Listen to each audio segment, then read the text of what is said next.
মিনারের সুর কি তুমি শোনো না?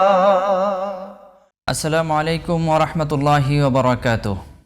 আলহামদুলিল্লাহ ওয়াসসালাতু ওয়াসসালামু আলা রাসূলিল্লাহ ওয়া আলা আলিহি ওয়া আসহাবিহি ওয়া মান ওয়ালা ওয়া বাদ।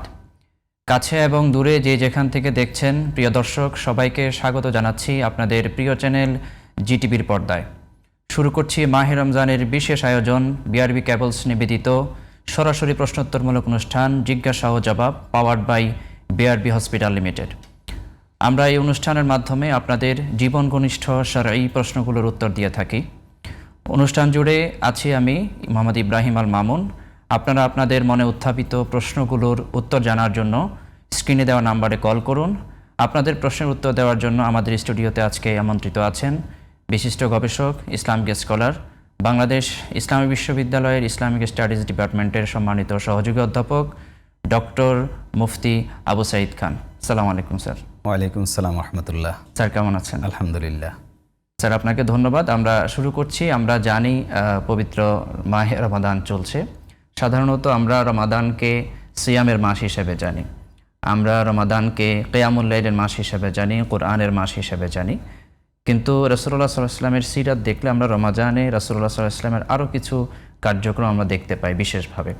তো সেখান থেকে আমরা আজকে টপিকটা আজকে নির্ধারণ করেছি রমাদানে দান এবং সাদকা, অর্থাৎ রমাদানে সিয়ামের পাশাপাশি, কিয়ামুল লাইলের পাশাপাশি, কোরআন তেলাওয়াত, অন্যান্য ইবাদতের পাশাপাশি দান সদকার বিষয়ে আসলে ইসলাম কি বলে, এই বিষয়ে যদি একটু বলতেন।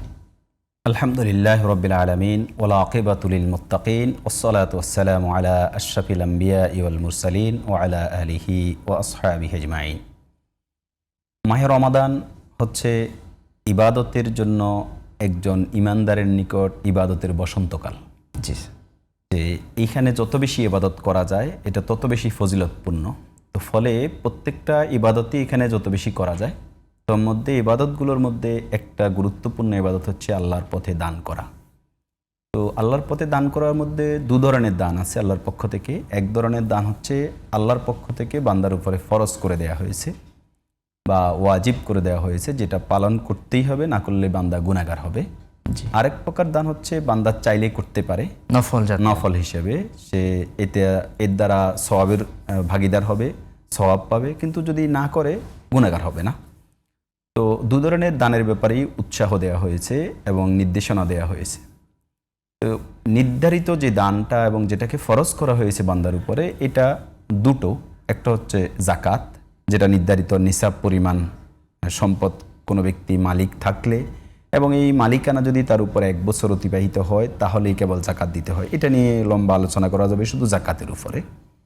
অর্থাৎ সেই নিসাবটা হচ্ছে 7.5 ভরি স্বর্ণ অথবা 52.5 ভরি রূপা সমপরিমাণ অর্থ যদি কারো কাছে থাকে। জি মোহতারাম, আমরা শুনবো আপনার থেকে। আমরা একজন দর্শকের একটা প্রশ্ন নিয়ে নিচ্ছি। জি দর্শক, পরিচয় দিয়ে প্রশ্ন করুন।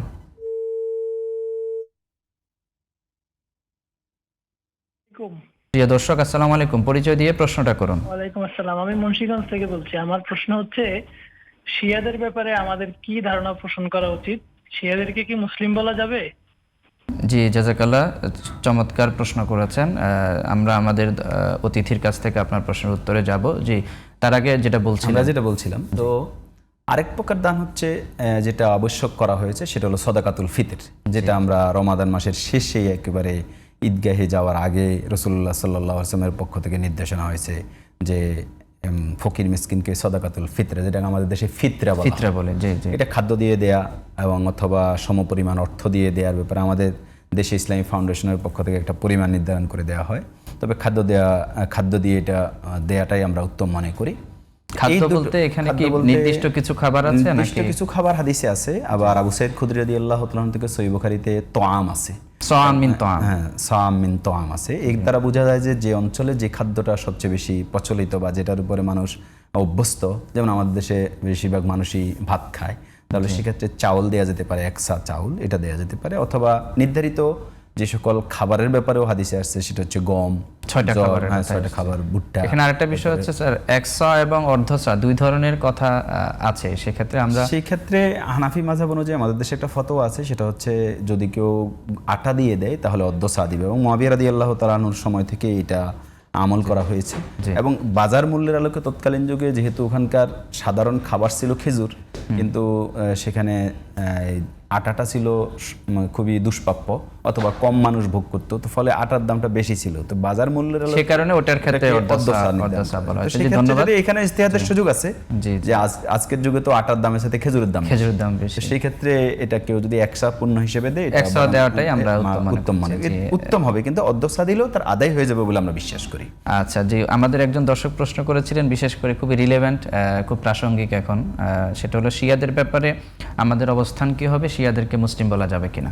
জি, শিয়ারা মুসলমানদের অন্তর্ভুক্ত কিনা নাকি এটা মুসলমানদের বাইরে, তো এ নিয়ে আলেমদের ভিতরে অনেক গবেষণা হয়েছে। শিয়াদের বিভিন্ন বইপত্র নিয়ে, তাদের আকীদা নিয়ে, মূলত মানুষের কাউকে মুসলিম বলা বা ইমানদার বলা অথবা ইমান থেকে বিচ্যুত বলা এটা তার বিশ্বাসগত ব্যাপার, এবং মৌলিক যে দিকগুলো 6টা ইমানের উসুল, আল্লাহ, রিসালত, আখেরাত, আসমানি কিতাব, তো সেক্ষেত্রে রেসালাতের ক্ষেত্রে কিছু বিশ্বাসগত ব্যাপারে তাদের বিভিন্ন ভিন্নতা রয়েছে। এসব মিলিয়ে তাদের মধ্যে আবার অনেকগুলো ফিরকা রয়েছে, 12টা ফিরকা রয়েছে। এর মধ্যে জায়দিয়া ফিরকা, বাতিনিয়া ফিরকা, ইসনা আশারিয়া, ইসমাইলিয়া, রাফেজি, ওভারঅল শিয়াদেরকে রাফেজি বলে। তো এই অনেকগুলো ফিরকার আবার আকীদাগত বিশ্বাসগত ভিন্নতা রয়েছে। তো তার মধ্যে আমি যেহেতু সৌদি আরবের পার্শ্ববর্তী অঞ্চল এবং আধুনিক বিশ্বাসগুলো আমাদের সমাজে ব্যাপকভাবে ছড়াই ছিটাই রয়েছে, সৌদি আরবে বিন বাজ রাহিমাহুল্লাহর ফতোয়া বা সৌদি আরবের যেটা রাষ্ট্রীয় ফতোয়া বোর্ডের ফতোয়া অনুযায়ী যে শিয়াদের মধ্যে যতগুলো ফিরকা আছে তার মধ্যে জায়দিয়া ফিরকা হালকা আকরাবু ইলা আহলিস সুন্নাহ, আহলুস সুন্নাহ ওয়াল জামাতের খুবই কাছাকাছি, এদেরকে আমরা মুসলিম হিসেবে গণ্য করব। সাহাবাদেরকে গালিগালাজ করেন না, সাহাবাদেরকে গালিগালাজ করেন না, আবু বকর রাদিয়াল্লাহু তাআলা মেনে নেন, বিশ্বাস করেন।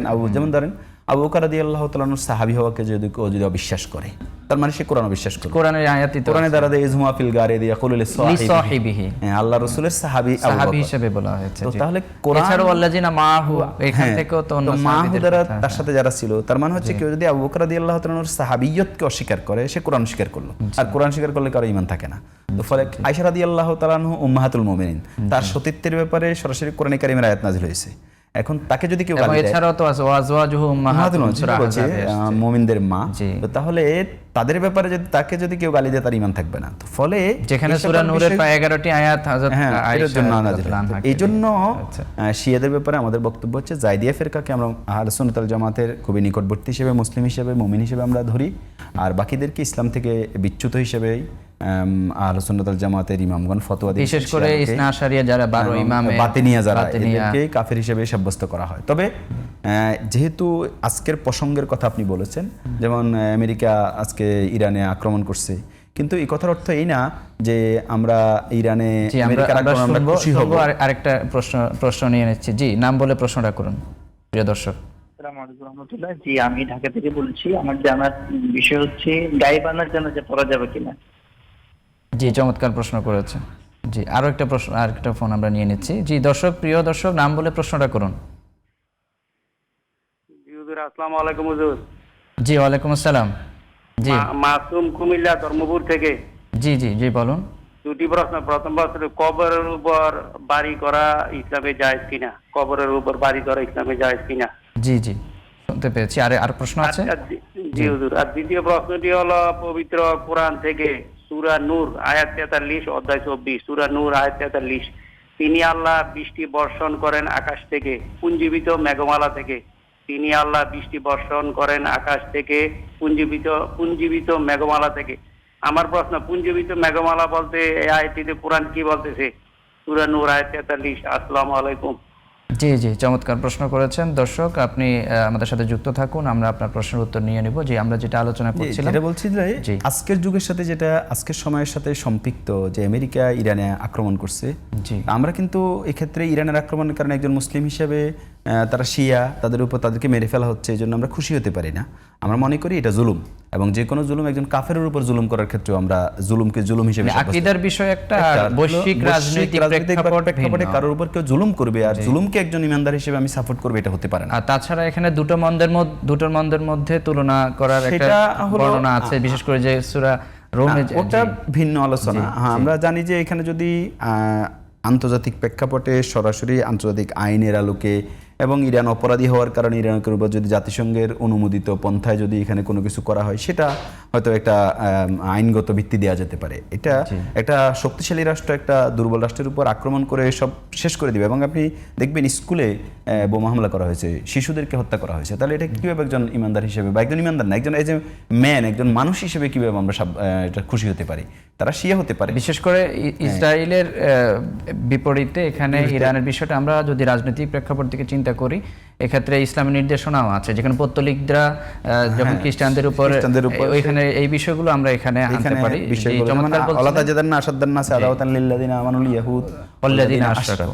যে এই মুসলমানদের সবচেয়ে বেশি বড় শত্রু হচ্ছে ইহুদি, এবং এরপরে হচ্ছে যারা মুশরিক, শিরিক করে।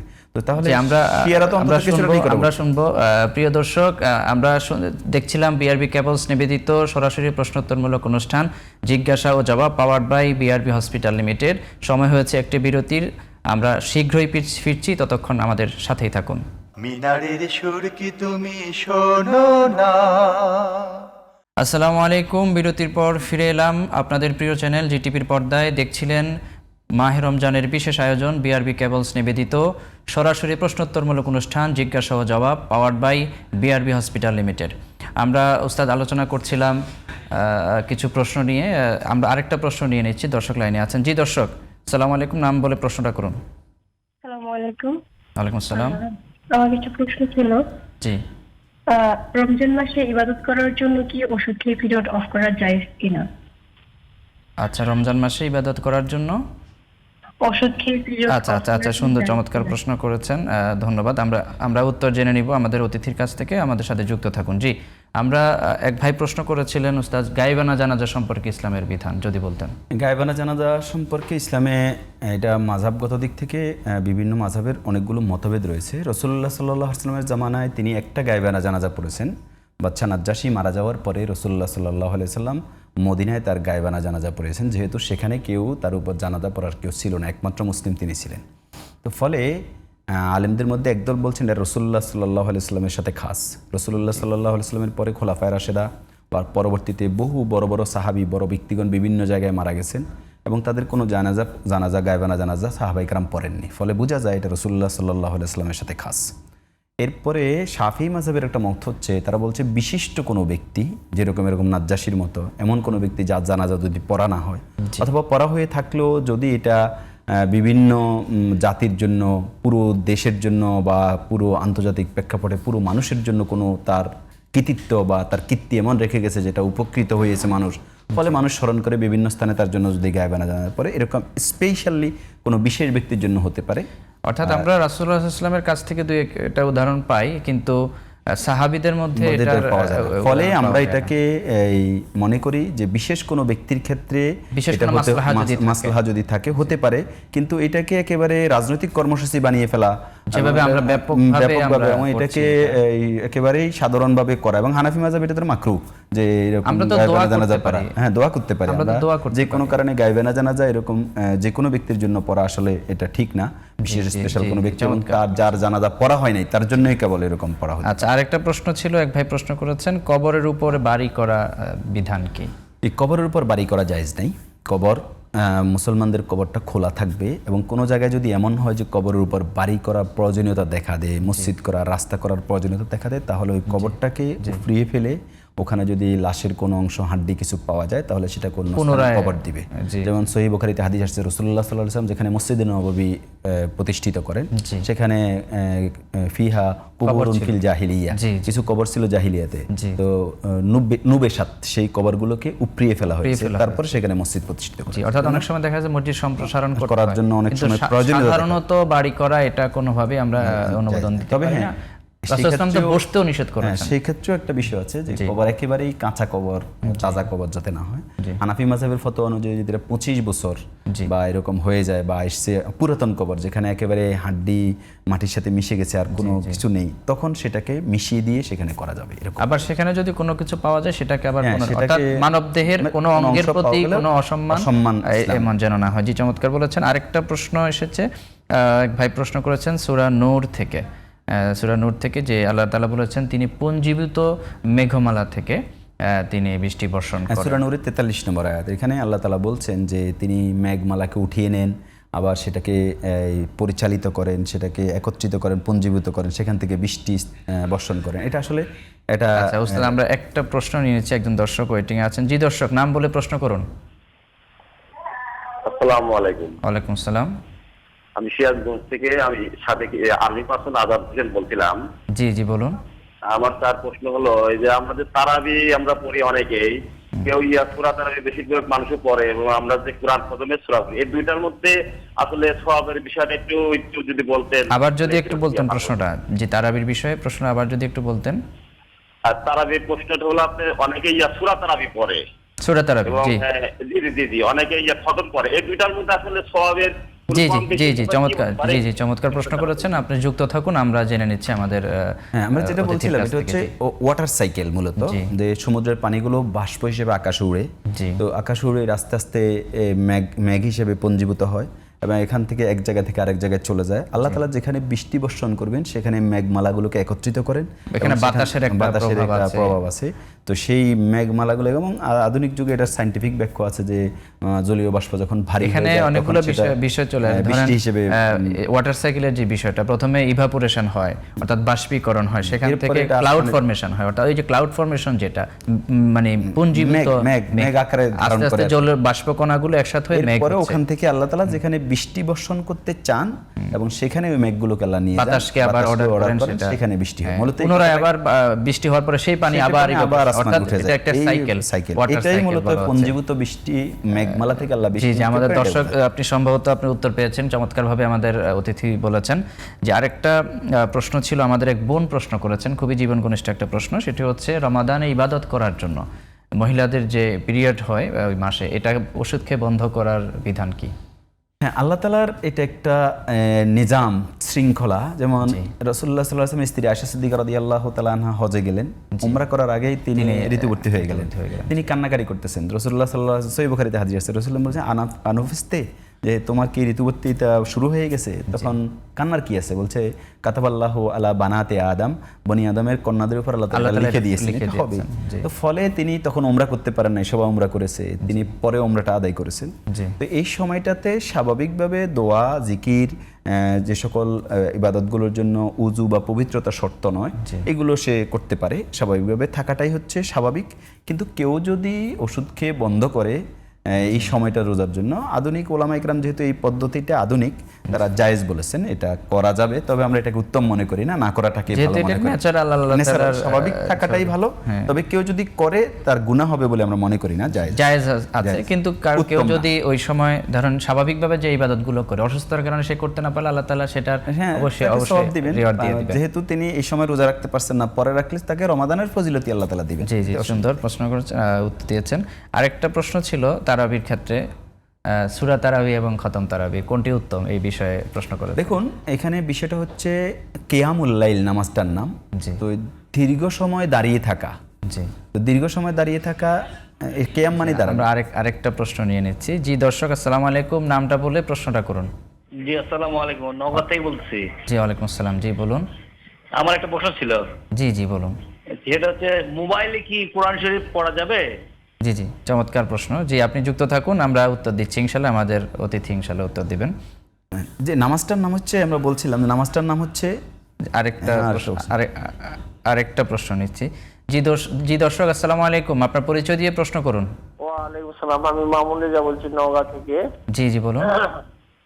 আমার তিনটি প্রশ্ন। এক নম্বর হলো, রুজি রিজিক বারাকা এবং হায়াতে বারাকার জন্য আমরা কি কি দোয়া আমল করব?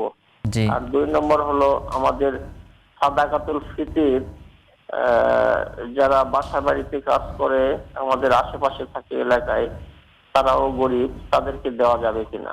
জি জি, আরেকটা প্রশ্ন। তিন নম্বর হলো যে, দান সাদাকার কেউ যদি মানে তার সম্পদ কোনো মানুষের উপকার না করে শুধু পরিবারের জন্য খরচ করে, তাহলে সেটা তার পক্ষে মানে করা যাবে কিনা, ইসলাম কি বলে?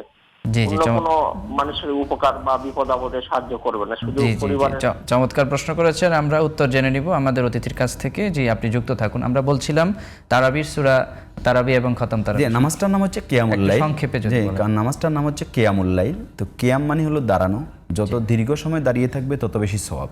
আর দীর্ঘ সময় দাঁড়িয়ে থাকার জন্য তেলাওয়াত বেশি করে করা লাগবে। তো এই জন্য সূরা তারাবি যেখানে পড়া হয়, সাধারণত সূরা পড়ার মানে হচ্ছে এটা সংক্ষিপ্ত সময়ে অল্প একজন দর্শক লাইনে আছে, আমরা একটা প্রশ্ন নিই। জি দর্শক, আসসালামু আলাইকুম, পরিচয় দিয়ে প্রশ্ন করুন। আসসালামু আলাইকুম রাহমাতুল্লাহ। আমার দুটো প্রশ্ন আছে। একটা হলো, আমাদের বর্তমান জামানায় যে আমরা অ্যান্ড্রয়েড ফোনের মধ্যে আমাদের কোরআন শরীফ থাকে, জি কোরআন থাকে, এটা নিয়ে আমরা আবার ওয়াশরুমেও যাই, বিষয়টা শারীরিক দৃষ্টিকোণ থেকে ঠিক আছে কিনা?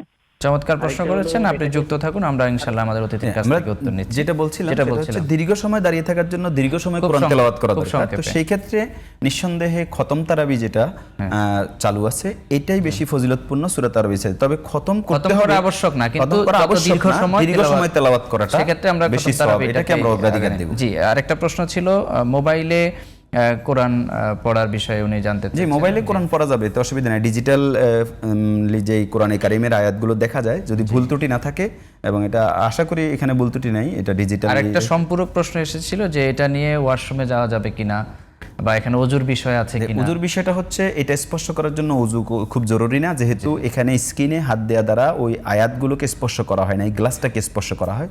তবে ওয়াশরুমে যদি কেউ যায় তো সেক্ষেত্রে এইটা স্কিনে প্রদর্শিত অবস্থায় থাকবে না, অফ করে তিনি যাবেন, মানে স্ক্রিন অন করে তিনি ওয়াশরুমে যাবেন না। জি জি। আর সংক্ষেপে আরেক ভাই তিনটা প্রশ্ন করেছিলেন, আমরা খুব সংক্ষেপে উত্তর জানতে চাচ্ছি মোহতারাম। সেটা হচ্ছে হায়াতের বারকা, রিজিকের বারকার জন্য কি আমল করা যেতে পারে? এখন সহিহ মুসলিমে একটা হাদিস আছে যে মান আহাব্বা আন ইয়াবসুতা ফি রিজকিহি ওয়া ইউনসালাহু ফি হায়াতিহি ফালিয়াসিল রাহিমা।